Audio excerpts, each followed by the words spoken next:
चंद्रपूर लोकसभा मतदारसंघातलं चित्र आता स्पष्ट झालंय। या मतदारसंघातून भाजपचे जुने जाणते नेते सुधीर मुनगंटीवार यांना उमेदवारी जाहीर केली, तर काँग्रेसनं दिवंगत खासदार बाळू धानोरकर यांच्या पत्नी प्रतिभा धानोरकर यांना उमेदवारी जाहीर केली आहे। चंद्रपूर लोकसभा मतदारसंघाचं हे वैशिष्ट्य मानावं लागेल की यावेळी दोन्ही उमेदवार पहिल्यांदाच एकमेकांसमोर येतात आणि खासदार झाले तर पहिल्यांदाच ते खासदार होतील। याशिवाय चंद्रपूर मतदारसंघाची ओळख म्हणजे 2019 ला काँग्रेसचा एकमेव खासदार निवडून देणारा मतदारसंघ म्हणजे चंद्रपूर। अख्ख्या महाराष्ट्रातून काँग्रेसची लाज या मतदारसंघानं राखली होती। बाळू धानोरकर हे खरं तर शिवसैनिक, पण निवडणुकांच्या आधी जे घाऊक पक्षांतर होतं त्या काळात बाळू धानोरकर हे शिवसेनेतून काँग्रेसमध्ये आले आणि खासदारही झाले। हा मतदारसंघ उमेदवारीपासून तर निवडणुकीच्या निकालापर्यंत चांगला चर्चेत राहिला। आता 2024 ला पुन्हा एकदा भाजप आणि काँग्रेस या मतदारसंघात भिडणार आहेत। मुनगंटीवार की धानोरकर, कोण होणार पुढचा खासदार? मतदारसंघात कोणाची ताकद किती आहे? कोणते मुद्दे आहेत जे निवडणुकीच्या निकालावर परिणाम करू शकतात? जाणून घेऊयात या व्हिडिओतून। तर सगळ्यात आधी चंद्रपूर लोकसभा मतदारसंघाचा इतिहास काय राहिलाय ते बघू। चंद्रपूर लोकसभा मतदारसंघ म्हणजे काँग्रेसचा गड होता। 1952 ते 1996 या मतदारसंघात कधी काँग्रेस तर कधी अपक्ष असे आलटून पालटून निवडून आले। 1996 ला पहिल्यांदा हंसराव अहिर यांनी काँग्रेसच्या गडाला सुरुंग लावला, पण काँग्रेसनं 1998 आणि 1999 मध्ये पुन्हा जोरदार कमबॅक केलं। नरेश पुगलिया यांनी दोन्ही वेळेला काँग्रेसला त्यांचा गड परत मिळवून दिला। 2004 ला हंसराज अहिर यांनी पुन्हा बाजी मारली आणि नंतर 2019 पर्यंत हा मतदारसंघ भाजपकडेच राहिला। तेव्हापासून चंद्रपूर हा मतदारसंघ भाजपचा बालेकिल्ला झाला। पण 2019 ला पुन्हा गणित फिरले आणि शिवसेनेतून काँग्रेसमध्ये आलेल्या बाळू धानोरकरांनी हंसराज अहिर यांचा पराभव केला आणि काँग्रेसचे खासदार बनले। दुर्दैवानं बाळू धानोरकर यांना खासदारकीची टर्म पूर्ण करायला मिळाली नाही। त्यांचं मे 2023 मध्ये किडनीच्या आजारानं निधन झालं। आता मुनगंटीवार विरुद्ध धानोरकर यांच्यात लोकसभेसाठी थेट सामना होणार आहे। आता धानोरकर यांच्या समोर कोणत्या अडचणी आहेत? तर पहिली म्हणजे वडेट्टीवार यांची नाराजी। विजय वडेट्टीवार यांची कन्या शिवानी वडेट्टीवार यांनी लोकसभेसाठी जोरदार फिल्डिंग लावली होती, पण त्यांना यश आलं नाही। विजय वडेट्टीवार यांचा विधानसभा मतदारसंघ हा गडचिरोली मतदारसंघात येतो, त्यामुळे चंद्रपूर लोकसभा मतदारसंघात वडेट्टीवार कुटुंबाचा प्रभाव नव्हता। हेच कारण धानोरकरांना तिकीट मिळण्यासाठी पुरेसं ठरलं। पण निवडणुकांमध्ये वडेट्टीवार यांच्या नाराजीचा फटका हा बसू शकतो। आता धानोरकरांसाठी अंतर्गत अडचणी कोणत्या? तर चंद्रपूरमध्ये कोळसा खाणी आणि प्रदूषण यांचा प्रश्न ज्वलंत आहे। तेव्हा या प्रश्नावर काँग्रेसकडून नीट हँडल केलं गेलं नाही तर या मुद्द्यांवर मतं मांडताना काँग्रेस उमेदवाराची अडचण होऊ शकते।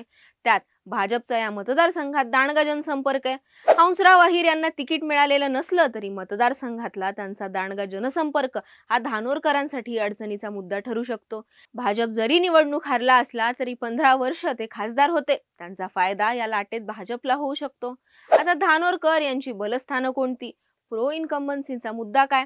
तर बाळू धानोरकर हे चंद्रपूरचे लोकप्रिय खासदार होते। चंद्रपूर जिल्ह्यातील दारूबंदी त्यांनी उठवली होती।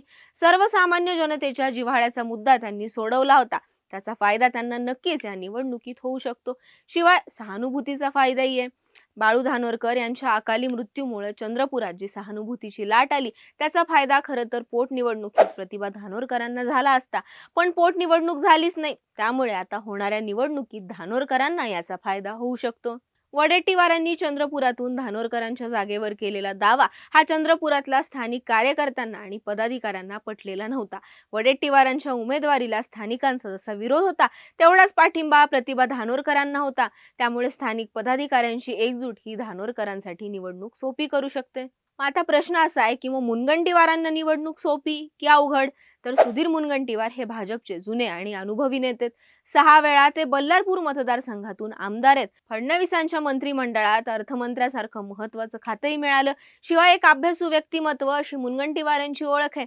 त्यांची मतदारसंघातली पक्ष संघटनेवरही पकड आहे, त्यामुळे पक्षाची ताकद त्यांच्या पाठीमागे नक्कीच असेल। पण चंद्रपूरचे माजी खासदार हंसराज अहिर आणि सुधीर मुनगंटीवार यांच्यामध्ये सुप्त संघर्ष होता। 2019 ला हंसराज अहिर यांना झालेला पराभव हा त्यांच्या चांगला जिव्हारी लागला होता। या पराभवासाठी त्यांनी मुनगंटीवारांना कुठेतरी जबाबदार धरलं होतं। अहिर यांची मुनगंटीवाराबद्दलची नाराजी ही वेळोवेळी दिसून आली, त्यामुळे अहिर यांनी ऐनवेळी हात वर केले तर मुनगंटीवारांची चांगलीच अडचण होऊ शकते। आता इथं ओबीसीचा मुद्दा किती निर्णायक आहे? तर चंद्रपूर लोकसभा मतदारसंघात 2019ला पहिल्यांदाच अल्पसंख्य विरुद्ध बहुसंख्य ओबीसी अशी लढत झाली. या निवडणुकीत ओबीसी समाज एकवटला गेला. त्यानंतर ओबीसींची एक वोट बँक इथं निर्माण झाली. या ओबीसी वोट बँकेचं उदाहरण म्हणजे नागपूर पदवीधर मतदारसंघात झालेला अभिजित वंजारी आणि शिक्षक मतदारसंघात सुधाकर आडबाले यांचा झालेला विजय. मनोज जरांगे यांच्या आंदोलनानंतर मराठा विरुद्ध ओबीसी यांच्यातली दरी अजूनही रुंदावली. अस्मिता अजूनच बळकट झाल्या. मराठ्यांना कुणबी सर्टिफिकेट देण्याचा निर्णय सरकारनं घेतला. त्याला चंद्रपुरातून सर्वाधिक विरोध झाला. 2024 ही निवडणूक याच मुद्द्यावर लढली जाण्याची शक्यता आहे. सुधीर मुनगंटीवार हे ओबीसी नाहीत, पण भाजपला ओबीसी समाजाचा मोठा आधार महाराष्ट्रात आहे. दुसरीकडे प्रतिभा धानोरकर या ओबीसी वर्गातून येतात आणि ओबीसींच्या मुद्द्यावर त्यांनी सातत्यानं आक्रमक भूमिका घेतली आहे. त्यामुळे समाज म्हणून ओबीसी धानोरकरांच्या पाठीशी उभा राहिला तर निवडणुकीत चमत्कार घडू शकतो. तेव्हा धानोरकर किंवा मुनगंटीवार यांच्यापैकी कोण होईल पुढचा चंद्रपूरचा खासदार, याबद्दल तुम्हाला काय वाटतं हे आम्हाला आवर्जून कमेंटमध्ये कळवा.